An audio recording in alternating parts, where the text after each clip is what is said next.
Talk for the afternoon will be given by Matt Adams, who is artist and member of Glass Theory from the UK. And the topic of his talk will be art mobility and the affordances of a cultural platform.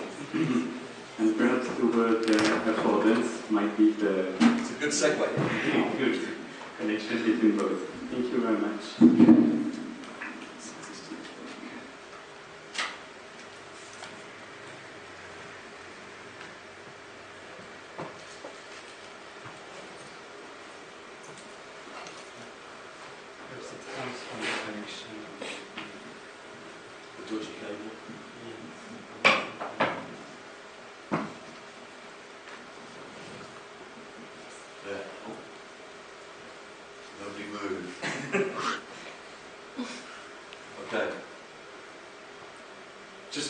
So just while we wait for that to load up, time is short.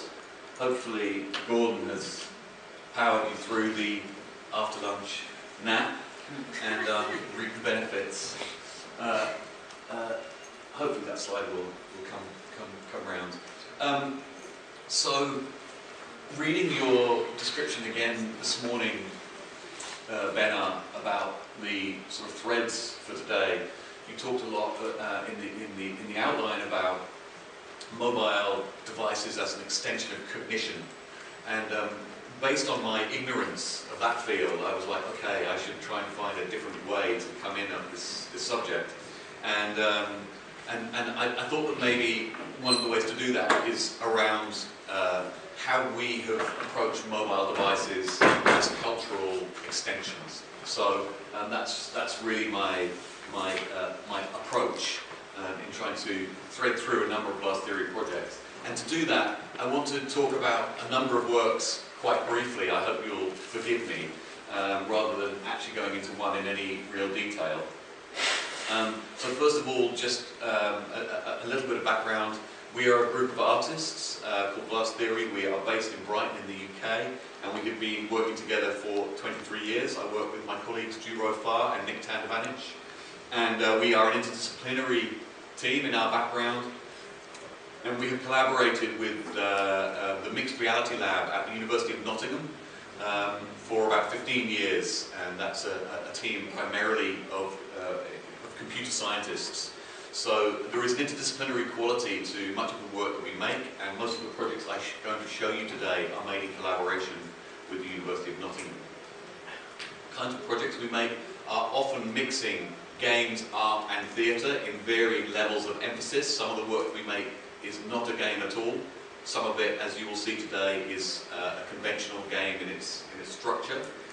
And we're very interested in thinking about games as a form of cultural expression, particularly the wing of games that is interested in games as art and what that might mean and how far we can take the semantics of play. A lot of the work we make is out in the city space or is location based, and so thinking about a broad sense of how artistic work may be cited in different places and spaces and platforms is something that runs through our work. My background is in theatre, and so there's an element of live presence and formativity in many of the projects that we make together. Now on this issue about mobility and the artistic possibilities of mobility, I thought I would just talk from a very personal point of view about why we began in 1999 and 2000 to start to make works that were using mobile technology. You know, the first thing is that because they are ubiquitous, because they are social form, because this is a social and political set of changes that mobile has brought, I believe that artists are duty-bound to respond to that. There is something profoundly serious about a technology that reaches such a level of saturation, and that includes social groups who are sometimes excluded by other forms of technology. So there was a study done in the mid-2000s that showed that that mobile phone ownership at that time was higher among the homeless population in the United Kingdom than among the population in general, because the homeless in that study was not just people who are living on the street, but they're people who are in temporary accommodation. And at that time, it was affordable enough to have a mobile phone, but if you had no fixed address, having a phone at least that stayed with you was a huge benefit. Mobile phones obviously transform relationships. They enable us to talk to each other in different ways, in different configurations. They have strong political impacts. You know, one example of that is the practice of text messaging that happened immediately after the Madrid bombings, just before the election that came several days later, where via a viral process of text messaging, millions of Spanish people communicated with one another in such a way that that the election perhaps changed course. There's no way you can prove that, but it was a key aspect of the build-up to that. Mobile phones change our notion of strangers and who strangers are, and how we are integrated into the city, how we have social networks outside of a, you know, if you sit in a bus with 25 people, most of them are present in a different social network than the one that is within the bus. Then when you think about mobile phones as network devices connected to the internet, then they are engaged in all of those discussions about online trust and community. There is a performativity to mobile phones, and for us it enables us to approach a different kind of audience in a different way than we could if we were making work, for example, in a gallery or a museum or a theatre. The first game I just want to mention is the first mobile game that we made, called Can You See Me Now, which some of you may know from 2001.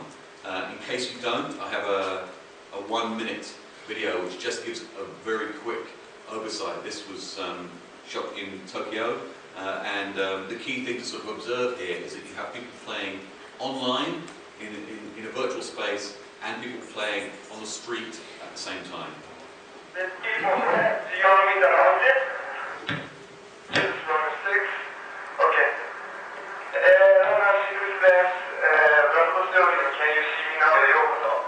Can You See Me Now is an online game. Players log in and are dropped at a random location in a virtual city. Players move their avatar through the streets to avoid being caught by the runners, who are represented in the virtual world in red. The runners are performers on the streets of the city who are equipped with GPS receivers and PDAs with GPRS cards. The runner's speech is streamed live to the website, and online players can respond using a chat window. I'm trying to get, Emily! Hello, Emily!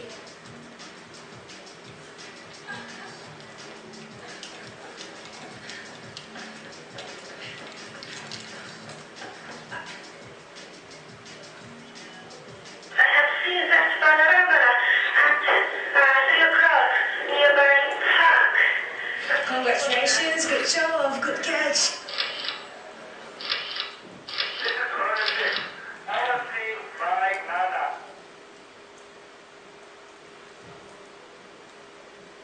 Okay, so the origin of us beginning to look at mobile devices was a talk that I went to at the Royal College of Art in the year 2000, in which it was announced, it wasn't announced, it was discussed that 3G was coming to mobile telephones, and that mobile phones would be connected to the internet. And to me this seemed like a radical transition in terms of what mobile phones might do. And the rhetoric at that time, even in the context of the Royal College of Art, was about mobile phones as tools and technologies with particular functions and purposes that could be applied to undertake certain tasks. They would augment us as humans in very utilitarian ways. And it struck me that there was no discussion whatsoever that these were cultural changes, that it would affect how you sat, how you walked along the street of the city. It would affect who you could talk to when. That if you're connected to the internet via a device in your pocket, that you have a different relationship to the entire world around you. And so the origins of us looking at mobility and location was to try and articulate why we felt this was an important artistic and cultural change, not just a technological or a commercial set of changes. So this project was originally a proof of concept idea. All we wanted to do was say, could you have people on the street chasing people in a virtual city, and the people in the virtual city would feel that they were being chased? It was a very simple test. If you felt, I've got someone right behind me, you had that sense of tension and emotion, then we felt we had made an experiential connection between the streets and the online world. So we were trying to do just quite a precise experiment. This was not a work we ever expected to show more than once, and it was just a bunch of sort of circumstance that meant that we showed this work in 20 different cities over the next 10 years. One of the other things that we learned from this is how mobile spaces, the city as a cultural space, and in conjunction with mobile devices, it's an inherently chaotic and entropic space. You cannot control what happens there, and what you do try and put into place is constantly being contested and disrupted by other things that are happening in the city. The city belongs to no one, and it certainly doesn't belong to people with running around with walkie-talkies and GPS devices. And so you have this sense in which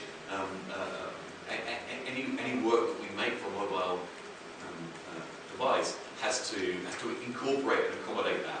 It was really good fortune for us that some of the ways that Can You See Me Now was designed actually was able to benefit from that kind of chaotic approach. So, for example, in the online city, you can run across a road no problem as often as you want. In the real city, you have to navigate the traffic and try not to get run over. And so online players soon realised that going backwards and forwards across the street was a very good tactic not to get caught, because the runners on the streets were waiting for the traffic. So a kind of technique of play emerged that none of us could foresee. And there were many others, like running uphill, for example, costs you nothing online. It's very tiring if you're on the street. On the other hand, the runners on the street realised that GPS is much better in wide open spaces than it is in narrow streets and alleyways. And so they would work out how to drive online players out of narrow streets, out into a large piazza, and then kill them in large numbers, catch them in large numbers, and so on. So you have this kind of constant dialogue between the online and the real space. So the next work I want to talk about jumps forwards 6-7 years to this work, Ryder Spoke. This is a playful experience, certainly no game in any shape or form, in which each member of the public cycles alone through the city at night with a handheld computer on their handlebars. And I'll show you a little bit of video to illustrate how this project is structured.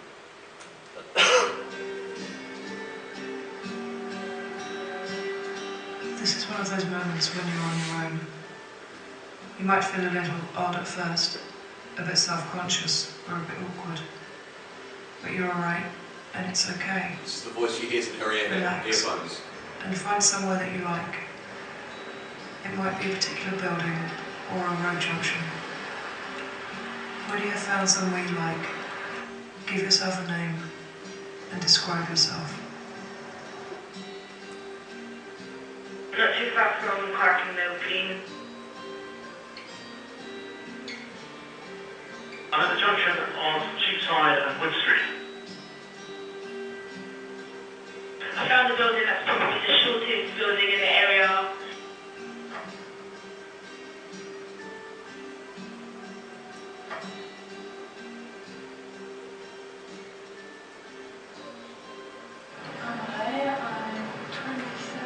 Yeah, this is Quincy.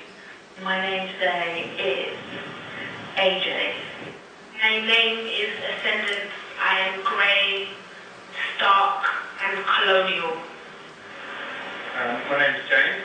I'm Ella, and I'm 41, and I'm afraid.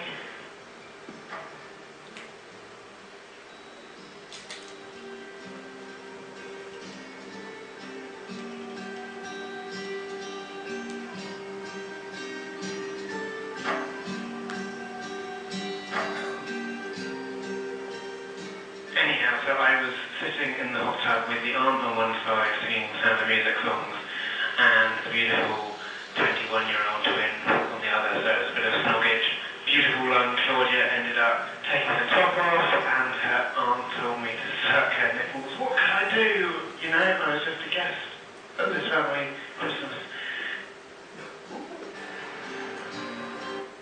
Okay, so I'll stop it on that slightly unfortunate note. So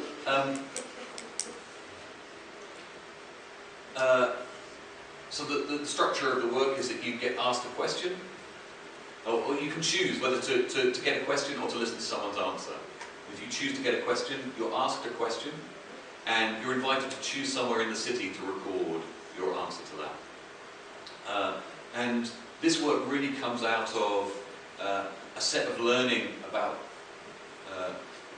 position versus place that took place in between these two works, Can You See Me Now, to Write a Spoke. In Can You See Me Now, we were using GPS. GPS is a military system designed by high-level computer scientists and engineers, and it reflects everything that you would expect about their view of the world, which is, one, will this fly a missile effectively to where I want it to, which is why it was designed, and secondly, it's about X and Y coordinates on a grid. It's about latitude and longitude. It's about precision. It assumes that position is something that you can get exactly right, and that as more and more technology is brought to bear, as more satellites are launched, this problem will vanish. You will ultimately get precise location. That may or may not be attainable, although we are still a long way from attaining that. But is it even desirable? This work uses no GPS. It uses a system called Wi-Fi fingerprinting, which we developed for it, and it's essentially using the Wi-Fi networks around it to build up a map of the city, and it does this dynamically on the fly. And so it has tremendous advantages as a result of that. We can go to any city on Earth, and our location system will build itself. On the other hand, it has some strangenesses, which is that if one person switches off a Wi-Fi router, the notion of position slightly shifts and the whole map slightly reorientates, because it's a dynamic system. So the map of the city at midday will look one way, and the map of the city at midnight, when most businesses have turned off their routers, and maybe people at home have turned on theirs, they will change. So what we realised was that you don't actually care about the exact position you're in. You care about the place that you're in. And you know, to pick up on the example you were talking about this morning about being just outside this window, it's like you don't actually mind whether you're 5 meters one way or the other. It may not even matter to you if you're 20 meters one way or the other. You are near the Panthéon, you're near the Sorbonne, you're on this particular street with this particular view. We realise that it's a complete false chase to attempt to kind of get the system to be ever more accurate. And in fact, a fuzzy system of location enabled us to think as creators in a much better way, because we never made an assumption, oh well, they'll be on the corner of this street looking at this. All we said is, well, they would be somewhere in the Panthéon area. They'll be somewhere in this club. We were accurate to maybe 50 or 100 meters, and it worked much more easily. And the other thing I want to kind of mention in terms of this is about the interface. It's why I sort of stopped it here, is that we went all out to develop an interface that resists most of the tropes and techniques of computer interfaces. It is deliberately hand-drawn, deliberately a poor rendition. You know, you can see here that this drawing of the buildings, hopefully you can see it, is very crude. In fact, we combined imagery from Mexican votive paintings, where this sort of building style comes from, with heraldry, which is, you know, the tradition in England of designs on shields, where you can see these kind of sort of floating sort of banners are drawn from heraldic motifs and tattoos. You may have noticed there were sort of swallows on one of the opening screens, and again, that, you know, swallows are a long-established visual style from tattooing, which of course begins with sailors and sailing and travel. And so most classic tattoos have symbolic relationships to place and to location. You would get a certain tattoo if you sailed across the equator. You would get an anchor tattoo in you know, if you had sailed on a certain ship and so on. 5 minutes? Okay. I am also going to be running late. I'm going to skip over that. So okay, no, I want to just mention this briefly, which is, have I really been talking for 25 minutes already? We are more around 25 minutes though. Oh, I see. Okay. Okay. So this project, Day of the Figurines, I want to mention briefly because one of the research projects that we have been part of was the integrated project on pervasive games. We work with partners across the EU, research partners and commercial partners, to look at how you might extend games in time, in space, and in terms of the social world in which they might operate. And this work, Day of the Figurines, was a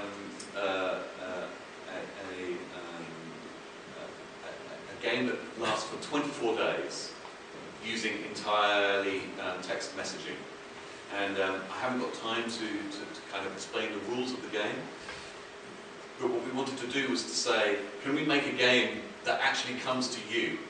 Can we make a game that sits in your message history, rather than being something that you went to? Now that we have smartphones, this is more common. It's more easy. But at this time, this is 2007 or 8. The idea that a game would arrive uninvited, well, you invited initially, but then the idea that game messages would arrive spontaneously into your day, among messages from your husband and your wife or your mother, that's was a curious kind of question in terms of research. And as we looked into SMS, we realized that there were a number of real distinctive properties around text messaging that we wanted to explore. That text messaging is a particularly intimate form.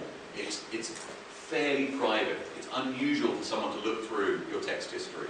That it has a quasi-anonymous quality, which is that generally you know who a message has come from, but occasionally you'll get a message where you have no idea who it is from. Sometimes you may have sent messages without realizing it to the wrong person. You just don't know. It has this sense of dropping a bottle in the ocean, and normally it's picked up by the person you expected it to go to, but not always. It's very quick. And one of the things in terms of design for us that was very interesting is it's entirely persistent.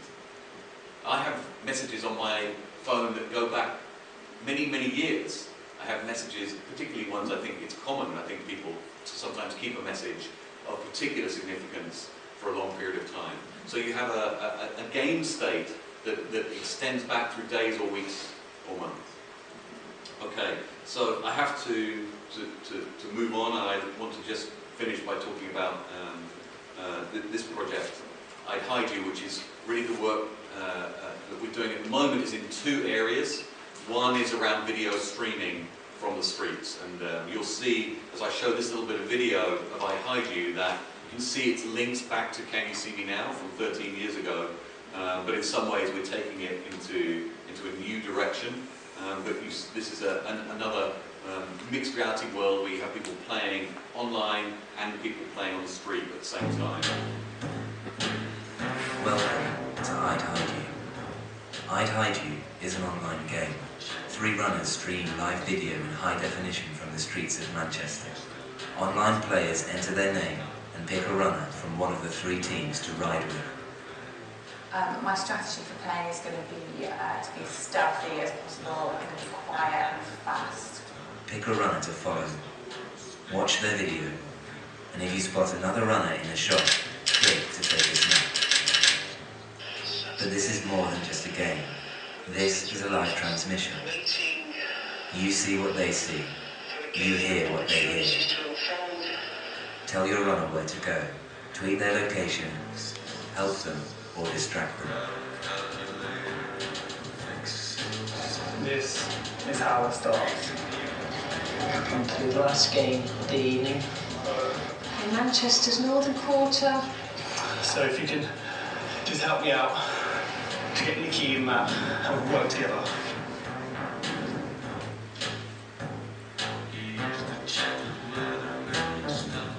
Have you seen anybody dressed like me around here? No. No? Are you sending me on a wild goose chase? No, honestly, I just what's going on down there. Where's the stag? Any ideas about where anyone is? Would be helpful. I think he's trapped me now. How do I deal with this situation? I might just go sit on his bench for a minute, to be honest. Do you mind if I sit here? Is that okay? I'm playing the game. What are you doing? Yes, she's done. I don't know how. Yes, she's done. Yes, we've got ourselves a sexy man. I'm gonna hide. I think I'll try and hide. I need to do my shoelace up. This is a disaster. Do my shoelace up. Oh, he's double knotting it like a trooper. I'm having a bit of a hard time. Oh, what's up, babe? I can't seem to find anyone. You don't want enough down there, I know, they ran away from me and I couldn't find them. Do you want to buy me a shot?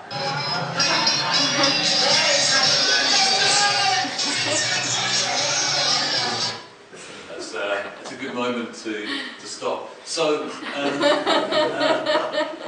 it's, what you see perfectly encapsulated there is that line between it being a game and something really quite different. In some senses you're playing a very simple game. Get snap a shot when you can see one of the other runners on screen. But actually what's going on is you're drawn into these kinds of events where it's in fact a kind of window into a certain part of a city on a certain night. We normally run this game for 3 hours in an evening, and you see it from the people in that stag party there with the poor man dressed as a geisha. At that point they're all still fairly organised, and sort of, they're having a good time. By 3 hours later they are all wrecked and picking their way through puddles of vomit. Any of you who have been to the UK and spent a Friday night in the city centre will know what I'm talking about. So, it's a way of thinking about how a mobile device acts as a bridge into that space. The fact that you can hop from one camera to another means that you're constantly manoeuvring yourself around in a certain set of streets, and you get to know them not just as a game landscape, but also as a kind of a little window into a certain moment, a certain place, at a certain time. And just to finish, if any of you are interested in taking part in a Glass Theory project, the next project that we are launching is this project Karen, which is a smartphone app where you interact with a character on screen, and in the background the software is psychologically profiling you.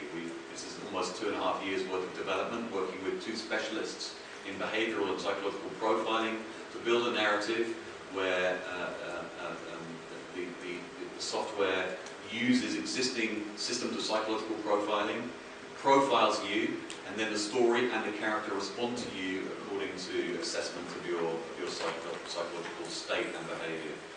So we're super excited about that, but I'm aware I'm over time already. So.